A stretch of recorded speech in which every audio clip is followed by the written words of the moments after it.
Por ejemplo, un campo verde tiene un albedo de 23%, o sea, refleja el 23% de la radiación incidente. El hormigón, vean, 16%, casi no refleja la luz, pero ¿qué pasa si nosotros ese hormigón lo pintamos de blanco? Pues ya tenemos un albedo del orden del 60 hasta el 80%. Un tejado ordinario puede ser del orden de 56%, pero vean la nieve, tiene un albedo del orden del 80 al 90%. Entonces, ¿qué es lo que siempre acompaña a un módulo bifacial? Una superficie reflectora. Vean aquí en la imagen que tenemos a la izquierda, el suelo es arena, ¿no? Arena blanca, y entonces esta tiene una buena reflectividad, un buen albedo, y entonces tenemos una ganancia mucho mayor. En la imagen que está a la derecha, ese techo se ha pintado de blanco para poder tener mayor aprovechamiento.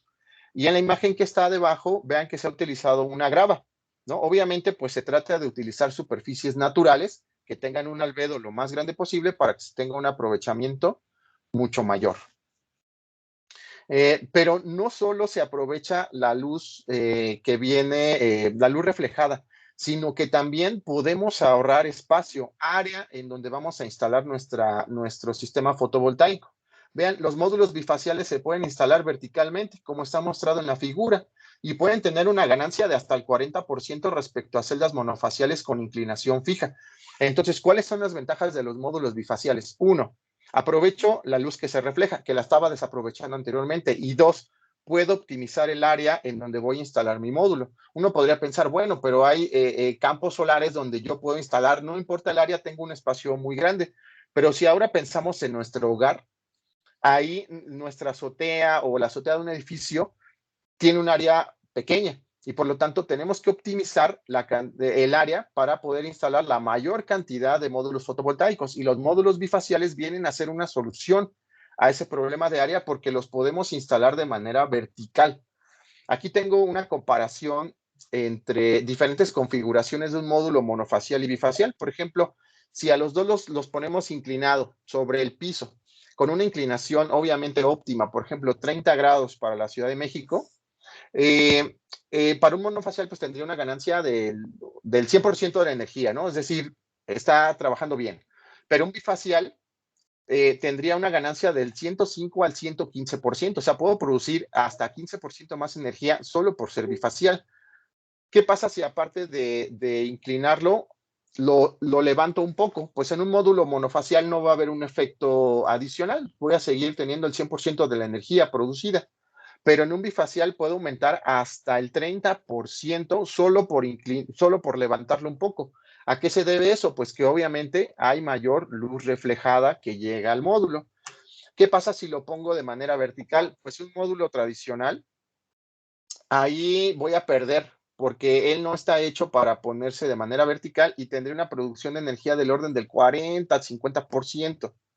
Pero con un módulo bifacial, aún estando vertical, podría yo tener una ganancia entre el 95, o sea, perdería en algunos, a lo largo del día, dependiendo de la posición del sol, perdería a veces, pero en general tendría una ganancia de hasta el 40%.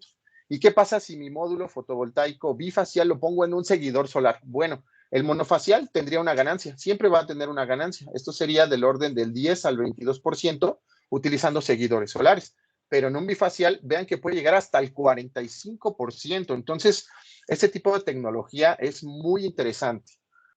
¿Qué estamos haciendo en el Politécnico respecto de módulos o celdas bifaciales? Bueno, pues estamos trabajando en el desarrollo de sistemas de caracterización de celdas bifaciales. Vean, aquí lo que nosotros hicimos fue comprar nucleas bifaciales, las encapsulamos entre dos vidrios, como ya platicamos, y las estamos caracterizando. Estamos viendo cómo es ese comportamiento a lo largo del día, porque ya dijimos que, bueno, pues, y estamos probando diferentes albedos. Por ejemplo, aquí tenemos un módulo bifacial y lo que hicimos fue montarlo en una superficie completamente blanca y obviamente pues estamos haciendo la caracterización del módulo.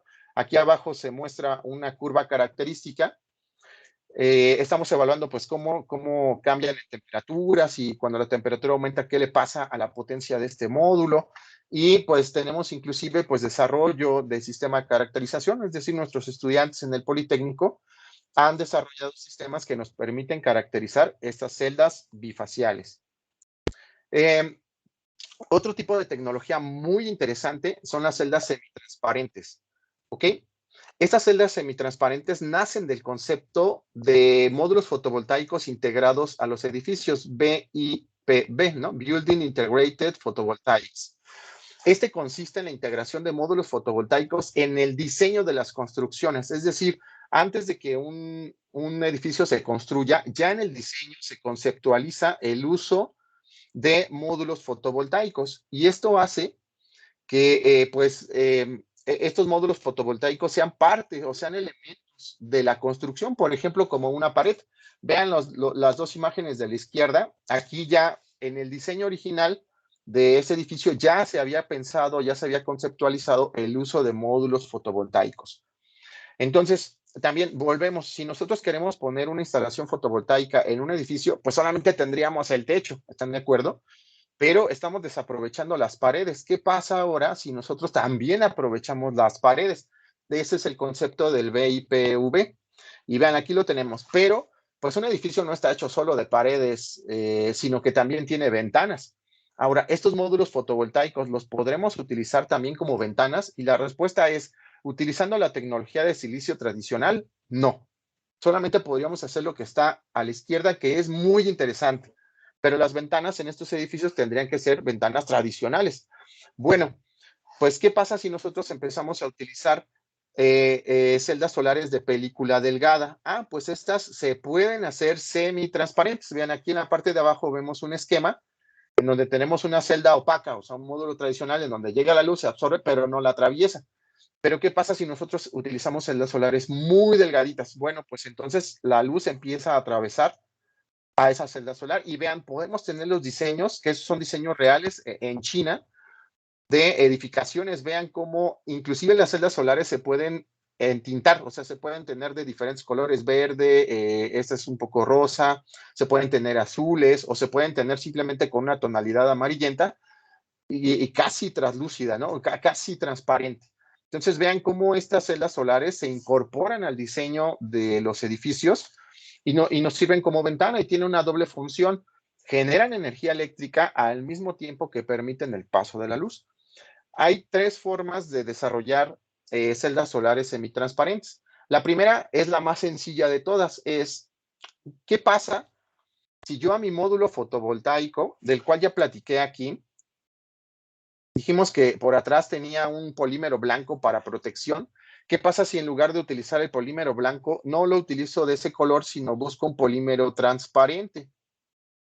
Y aparte las celdas no las coloco tan pegadas, sino las separo un poco. Pues están de acuerdo que la luz va a pasar por esa celda y esa tecnología es muy simple porque en realidad lo único que estoy haciendo es agarrando la tecnología tradicional y separando un poco las celdas para que pase la luz y utilizando un polímero que sea transparente. Y entonces podemos tener edificaciones como las que están mostradas aquí arriba. Ese es un buen concepto, muy bien, muy bueno, pero también se ha demostrado que el hecho de que el ojo esté viendo como partes sombreadas y partes iluminadas a veces produce mucho cansancio. Entonces, este primer diseño que se obtuvo, pues es bueno, pero no es tan adecuado para las zonas en las que las personas pues pasan un tiempo considerable, como una habitación. Entonces, ¿qué es lo que se hizo ahí? Ah, pues otra forma de hacer una celda solar semitransparente es la que platicamos aquí. Hacer películas muy delgadas. Ahora, ya habíamos platicado que una celda solar, pues de grosor podría ser del orden de unos 3 a 5 micrómetros. El problema es que en ese orden las celdas solares de película delgada no son transparentes. ¿Qué es lo que tenemos que hacer? Pues hacerlas todavía más delgaditas, todavía más, ¿no? Llegar hasta un micrómetro o medio micrómetro. Ya se han hecho muchos intentos en esa parte y se ha tenido con éxito celdas solares como las que están aquí. Vean, estas son ultra delgadas, ya no son delgadas, sino son ultra delgadas. Obviamente, pues esto trae muchos retos tecnológicos. ¿Por qué? Porque la eficiencia, porque la potencia, pues se caen, ¿no? Ya no se aprovecha toda la luz, sino que parte de la luz pasa y nos da en la habitación, pues nos ilumina. Pero esa luz que no se aprovechó, pues hace que la eficiencia del dispositivo baje, ¿no? Y además, hacer una celda ultra delgada, pues implica ya nuevo conocimiento, nuevo estudio de los materiales. En el Politécnico también se están trabajando en el desarrollo de celdas solares ultra delgadas. Vean, aquí está una estructura de una celda solar, siempre se ocupa un vidrio, un óxido transparente conductor, un semiconductor tipo N, que en este caso es sulfuro de cadmio, y un material semiconductor tipo P, que es el teluro de cadmio. Pues bueno, ¿en qué se está trabajando? En que se adelgace lo suficientemente para que pase la luz, pero que tenga una potencia considerable. Vean aquí en esta micrografía, pues el CET se ve que es de un grosor menor a un micrómetro. Y entonces ya con eso nosotros hemos construido celdas solares que son translúcidas, pero que producen energía, ¿no? Aquí vean nuestra celda Record, tiene casi medio volt de voltaje circuito abierto, una corriente de cortocircuito de 1.28 miliamperes y una eficiencia del 3.8%. La celda récord de teluro de cadmio va en el orden de 21 o 22%, o sea, uno podría pensar que en realidad vamos con una eficiencia muy baja, pero las celdas solares semitransparentes tienen una eficiencia en el orden de 8 a 10%. Entonces, digamos que estamos ahí en la lucha, obviamente optimizando el procesamiento del dispositivo para aumentar la eficiencia. Y bueno, actualmente estamos trabajando en áreas muy pequeñitas, del orden de 0.07 centímetros, es decir, en circulitos muy pequeñitos del orden de 3 milímetros de diámetro. Pero bueno, ya estamos trabajando también en desarrollar nuestras propias celdas solares semitransparentes. Otra forma de hacer una celda solar semitransparente es haciendo franjas, ¿no? Uno tiene una celda tradicional, la tecnología ya la conocemos, en el Politécnico se ha desarrollado mucho acerca de eso, como está mostrado aquí en la figura. Están de acuerdo que pues, por esta parte gris pues no pasa la luz. Pero ¿qué pasa si nosotros pudiéramos como remover como en bandas, como está mostrada en la figura aquí? Pues entonces ya podría pasar la luz a través de esas franjas que hicimos. Y vean aquí ya de manera comercial, otra compañía china, Advanced Solar Power, pues desarrolla celdas solares de ese estilo. ¿Qué es lo que se hace? Pues se tiene un área grande de celda solar y se empiezan a hacer franjas, ¿no? Una franja tiene celda, otra franja no tiene, una franja tiene celda, otra franja no tiene. Y dependiendo de qué tan ancha sea la franja que sí tiene celda solar, pues es la cantidad de luz que puede pasar a través de la celda. Vean aquí cómo se ve. Pues obviamente esta planta se ve a través de esta celda solar. Esta es la tercera forma de hacer una celda solar semitransparente.